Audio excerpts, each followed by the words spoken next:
ইতালির কিংবদন্তি defender Franco Baresi আর নেই। ইতালির ফুটবল ইতিহাসের অন্যতম সেরা ডিফেন্ডার ফ্রাঙ্কো বারেসি এবং তিনি এসি মিলান ক্লাবের সাবেক ফুটবলার ছিলেন।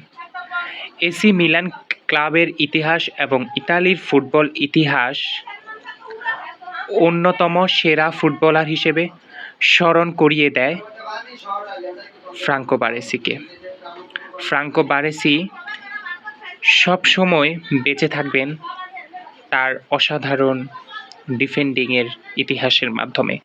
তিনি 1982 সালে ইতালির হয়ে বিশ্বকাপ জয় করেছেন। তিনি 1960 সালে 8 মে ইতালিতে জন্মগ্রহণ করেন এবং আজ 31 জুলাই 2026 66 বছর বয়সে তিনি পরলোক গমন করেন। কীর্তিমানের মৃত্যু নেই।